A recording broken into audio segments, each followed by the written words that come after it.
le drapeau représente pour les peuples à la fois un signe de ralliement, mais une force symbolique qui permet une représentation intérieure et extérieure. Nous faisions des manifestations de rue, nous sortions, et ces trois couleurs. Même dans les mouvements syndicaux, je m'appelle très très bien la CSTM de l'époque, avec Franz Agasta et Marie Saint-Daniel, eh bien, avait déjà sorti ces trois couleurs. Et en plus de ça, le PPM, le Parti progressiste martiniquais, il prenait ces trois couleurs comme couleurs nationales. Dans toutes les manifestations, comme j'ai dit, eh bien, nous arborions le drapeau. Tous les patriotes martiniquais, tous les indépendantistes martiniquais, eh bien, à chaque fois qu'il y avait une manifestation forte, Chalvet, 1974, février 1974, nous avons sorti le drapeau. D'ailleurs, lorsqu'on a tué le lauréat, qui était un militant, nous avons entouré son cercueil du drapeau rouge vert noir. À chaque fois meurt un grand militant de ce pays, et bien nous sortons ces couleurs. Là, c'est la mort de Cabor. Eh bien, nous avons entouré son cercueil avec ces couleurs. Marcel Manville faisait partie du PKLS, qui arbore ce drapeau et qui est fier de l'arborer. Eh bien, ce drapeau circulait dans les rues de Trinité au moment des obsèques, et puis effectivement au moment des obsèques de Césaire, du grand Césaire, du monument.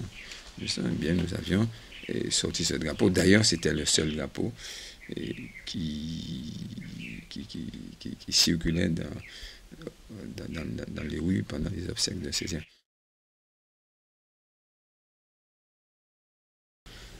Et de la nouvelle de la pose du drapeau au fronton de la ville, il estime que c'est un acte anti-républicain, illégal, et il me demande de bien vouloir enlever le drapeau. Et je lui réponds verbalement que le drapeau a été apposé à partir d'une délibération, et là c'est la délibération qui fait loi dans la commune. Il n'y a aucun texte qui m'interdit d'apposer ce drapeau. Alors, il y a un échange de courriers entre lui et moi pendant pratiquement quelques semaines, et il observe que je ne fonctionne pas comme il l'entend. Alors, il me dit qu'il va enlever des subventions. Je lui dis d'aller dans la voie qui est la sienne, mais de toutes les façons, j'irai dans la voie qui est la mienne. Faire en sorte que la délibération soit respectée et que le drapeau soit apposé. Bon, bien sûr, entre-temps, il y a des débats au niveau, et des discussions très profondes au niveau de la commune de Sainte-Anne. Et on fait pression sur les administrés de Sainte-Anne pour me dire qu'il faut enlever le drapeau.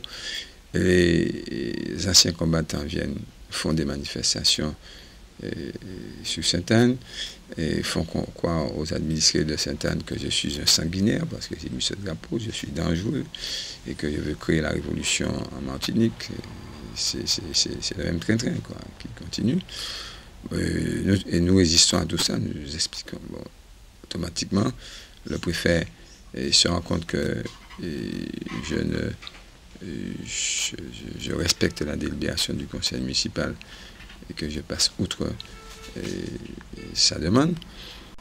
Il introduit un mémoire devant le tribunal administratif pour faire en sorte que le tribunal prenne une décision me poussant à enlever le drapeau. Et effectivement, il y a une décision du tribunal administratif qui me dit d'enlever le drapeau. Alors je refuse d'enlever le drapeau automatiquement, puisque c'est une délibération. Et donc, à partir de là, les confrontations deviennent de plus en plus dures entre le préfet et moi. Certaines subventions sont enlevées à la ville de Sainte-Anne. Nous résistons et nous passons à un autre niveau. Nous mettons deux autres drapeaux au carrefour de Carrefour que vous connaissez, à Barreto et à Poirier. Et les drapeaux sont attaqués plutôt la nuit par des gendarmes qui lancent des coups de feu sur les drapeaux, etc. Nous changeons les drapeaux, nous résistons, etc. Plus particulièrement après 2 ans. Il se passe quelque chose d'extraordinaire. La ministre de l'Environnement et de l'Aménagement du Territoire, Mme Voynet, décide de venir en Martinique. Elle décide de faire une visite à la ville de Sainte-Anne, puisque la ville de Sainte-Anne, c'est une commune qui est dirigée par des écologistes. Elle-même, elle est écologiste. Et en plus de ça, elle me connaît très très bien. Et en tant que ministre, elle s'entête à venir de la ville de Sainte-Anne. Le préfet ne peut pas le lui interdire. Et que se passe-t-il? Le préfet me dit, voilà, et monsieur le maire, bon, il faut absolument qu'on trouve un arrangement. Je dis, on peut trouver un arrangement. Alors, on commence à discuter, et il me dit finalement, est-ce que vous acceptez de mettre le drapeau bleu-blanc-rouge sur le fronton de la ville? Je me dis, absolument, ça ne pose aucun problème. Dès lors que vous respectez le drapeau, ça ne pose aucun problème. Si les 2 drapeaux sont là, aucun problème, monsieur le préfet. Et à partir de là, il y a un compromis qui est fait. Il accepte de mettre le drapeau blanc-rouge, dès lors que l'autre admet l'existence du drapeau martiniquais. Imaginez un instant, toutes les communes, peut-être même pas toutes les communes, 4 ou 5 communes arborent ce drapeau martiniquais. Il y a un problème. Ou bien ils ont peur, ou bien ils considèrent que c'est le drapeau de Gare Saint-Mal. Ça, c'est une hérésie, et ça, c'est grave. C'est-à-dire qu'on a attribué moi un drapeau que je ne m'ai pas fait, que tout simplement m'en prend, m'en mettait là.